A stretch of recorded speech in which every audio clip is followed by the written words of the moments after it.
au peuple congolais, à nos frères africains et à la communauté internationale. Appel à l'unité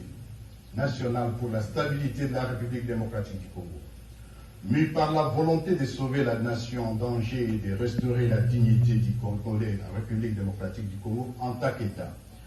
Animé par la volonté du vivre ensemble, de l'unité et de la cohésion nationale, et d'en finir définitivement avec l'insécurité généralisée, les tueries et les massacres massifs des populations, ainsi que les idéologies génocidaires véhiculées par les forces négatives alliées au régime de Kinshasa, avec comme conséquence des déplacés congolais et réfugiés, principalement dans la partie orientale du pays.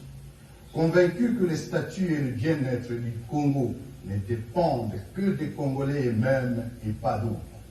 considérant que la problématique de l'insécurité et l'instabilité consécutive à la faiblesse, sinon à l'absence de l'État, dure depuis plus de 3 décennies sans aucune solution durable.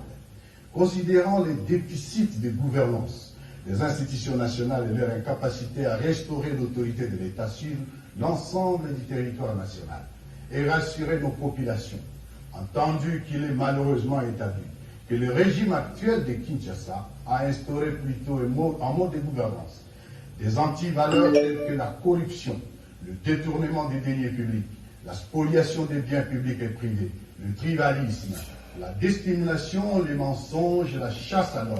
l'instrumentalisation des institutions de la justice et des services d'État, la manipulation tribalisée de la justice, les arrestations arbitraires, les assassinats, les crimes économiques, la glottophobie et l'exclusion ainsi que la division et l'appauvrissement de la population. Vu que le régime de Kinshasa a fait le choix délibéré de sous-traiter la sécurité nationale en utilisant la guerre comme fonds de commerce, sacrifiant les forces armées de la République démocratique du Congo au profit des mercenaires étrangers et des forces négatives qui écument l'est du pays, y sémant mort et désolation.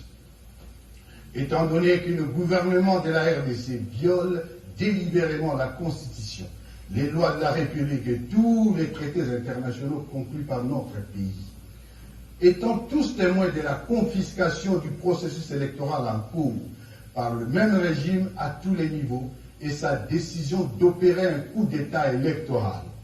nous basons sur l'article 64 de la Constitution de la République démocratique du Congo. Lançons ce jour un appel à l'union de toutes les forces politiques, sociales et militaires de la République démocratique du Congo. Décidons d'œuvrer ensemble pour la mise en place d'une dynamique structurée pour la refondation de l'État et la résolution des causes profondes des conflits récurrents pour le retour de la paix définitive en République démocratique du Congo. Notre plateforme est dénommée Alliance Fleuve Congo, AFC en sigle. Notre appel s'adresse précisément aux groupes et sensibilités ci-après: les partis politiques, les plateformes de la société civile, les forces de résistance et d'autodéfense populaire, les forces armées de la République démocratique du Congo FARDC, les leaders communautaires et de la diaspora. Tous les patriotes partageant cette urgence de changement sont invités à nous rejoindre sans délai pour sauver notre pays et y instaurer une gouvernance cohésive dans l'unité et la paix, la refondation d'un État qui assume ses responsabilités régaliennes fondées sur la loi et qui assure la sécurité de tous. Mesdames et messieurs, je vous remercie. Nous sommes